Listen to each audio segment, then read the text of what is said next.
Hello, Central Florida. My name is Dan Williams, and I'm running for the House of Representatives for Florida District 11. Now, during the No Kings rally in Clermont this weekend, I was asked to answer two questions from the audience in a video. One was pre-chosen for us, and the other was a random pick out of 5 possible choices. Now, I went ahead and answered those two questions that I got and sent those in. But it's important to me that all my constituents get answers to their questions. So in the spirit of that, I'm going to go ahead and answer all 5 questions, just like I told the crowd I would at the protest. Now, in no particular order, here we go. Where do you stand on eliminating the Electoral College? And what can we do to bring this to fruition? Now, personally, I'm a huge fan of this question. My campaign is built on one simple promise: to always vote with the will of the majority. Our presidential election should be no different. The person who gets the most votes should win, which is why I'm supporting replacing the Electoral College with a national popular vote. Now, right now, we don't actually vote for the president directly. We vote for electors. And then this makes it a winner-take-all system. And it means a candidate can lose the popular vote, but still win the presidency, which has happened twice in the last 25 years. Now, this undermines the principle of one person, one vote, and forces candidates to focus on a few swing states, ignoring voters everywhere else, including right here in Florida. So what can we do? A constitutional amendment is too slow, but there's a brilliant state-based solution called the National Popular Vote Interstate Compact. It's a mouthful, I know, but let me tell you a little bit about what it does, because this is the kind of smart grassroots strategy that I actually studied in the Represent Us leadership courses that I've already taken this year. States in this compact agree to give all their electoral votes to whoever wins the national popular vote. Now, this only kicks in when states totaling 270 electoral votes have actually signed on.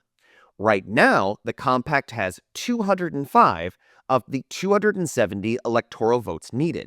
Now, Florida, unfortunately, hasn't signed on yet. As your representative, I will be a vocal champion for this cause and work with our state legislators to make Florida the next state to join.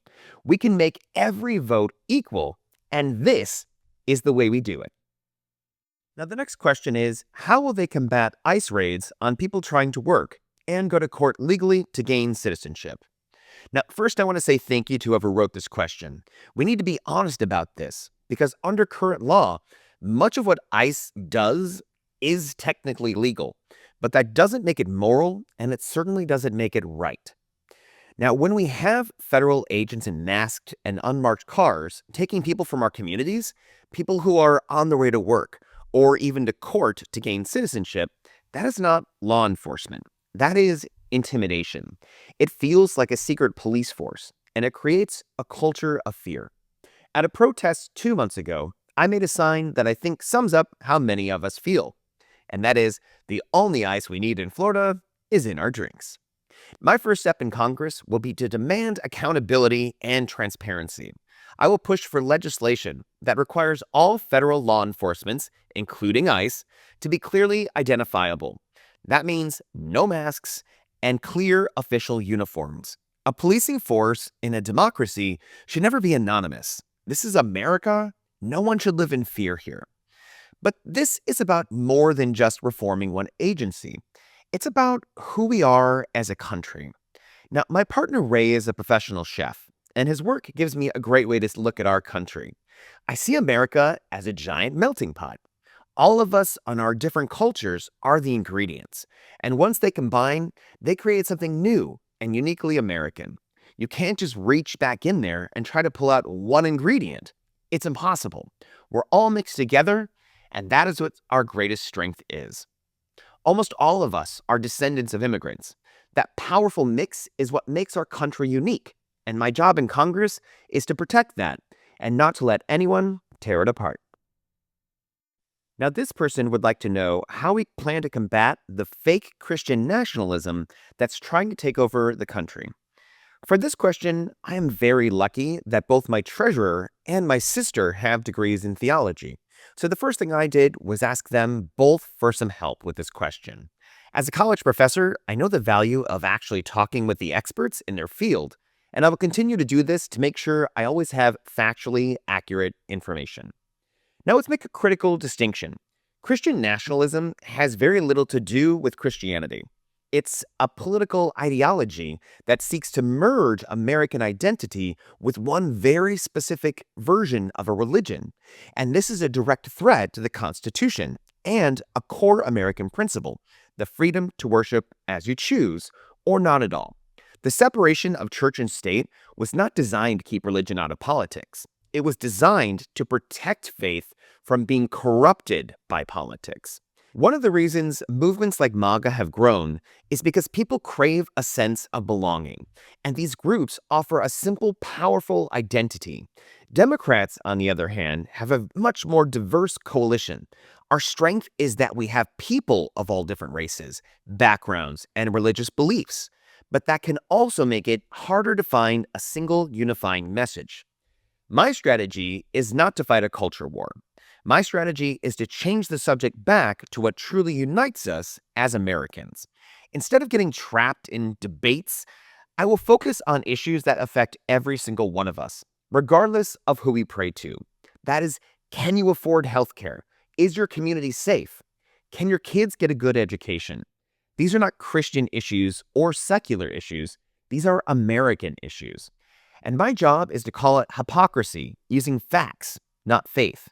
If a politician votes to cut Social Security while claiming to uphold family values, I'll point to their vote and then the data. If they use religion to justify corruption, I will point to their voting record and then their donor list. We combat this ideology not by attacking anyone's faith, but by building a bigger, more inclusive American community, one that is built on our shared principles of freedom, equality, and the opportunity for all. This is common ground we can all stand on. The next question is, how can Congress force accountability for ICE deaths and missing persons from detention centers? Now, this is a serious question because it's about life and death. So let me be blunt. Any death or disappearance in federal custody is a moral outrage. It's a stain on our nation, and it is completely unacceptable. One of my sisters is a teacher in Indiana and has currently 3 missing students. No one knows where they are, or what happened to them, or what happened to their family. This happens for one reason. It's a profound lack of accountability. When you have an agency that operates with the secrecy of a police force, using unmarked cars and masked agents, you create a system where abuses aren't just possible, but inevitable. As a member of Congress, my approach would be direct and unyielding. We have the power of the purse and the power of oversight, and we must use them. First, I will introduce and co-sponsor legislation to strip away their anonymity.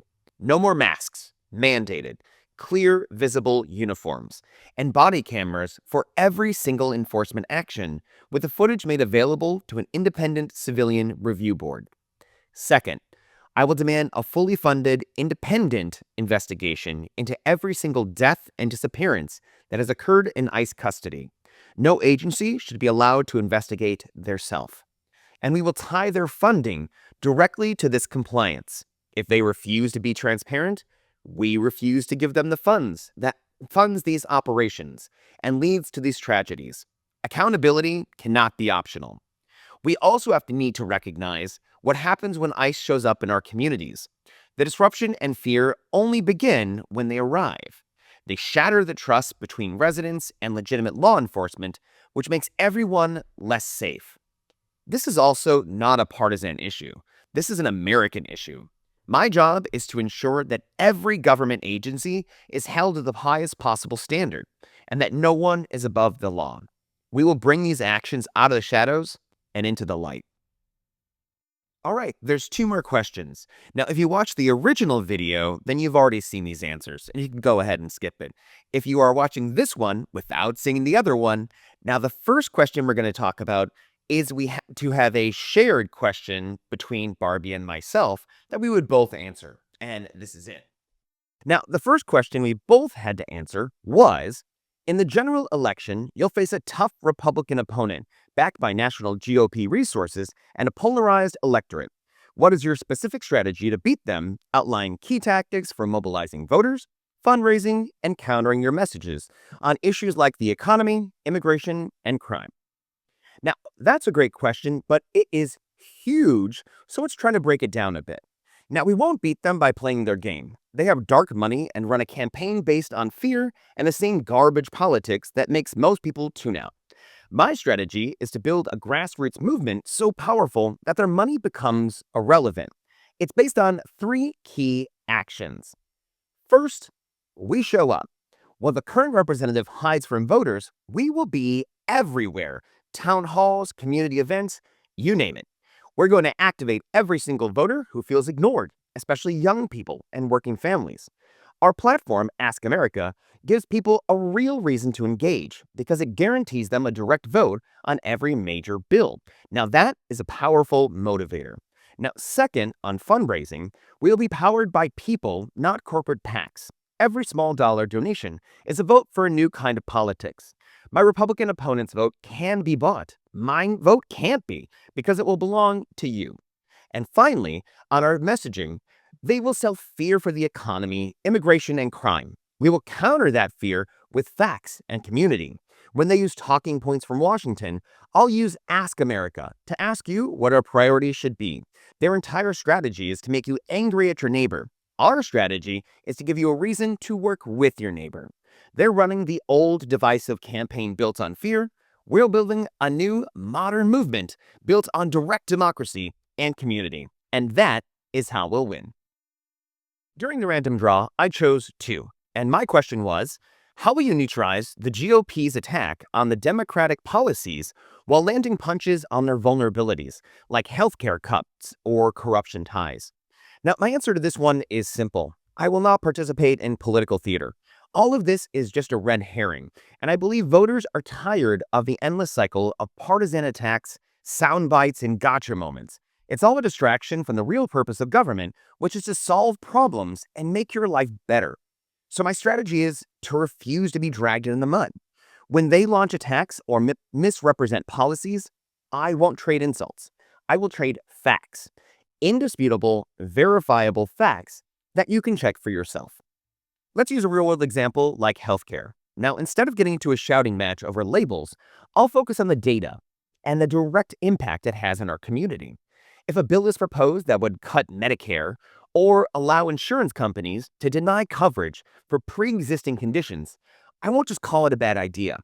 I will show you the exact number of seniors and families in our district that would be harmed.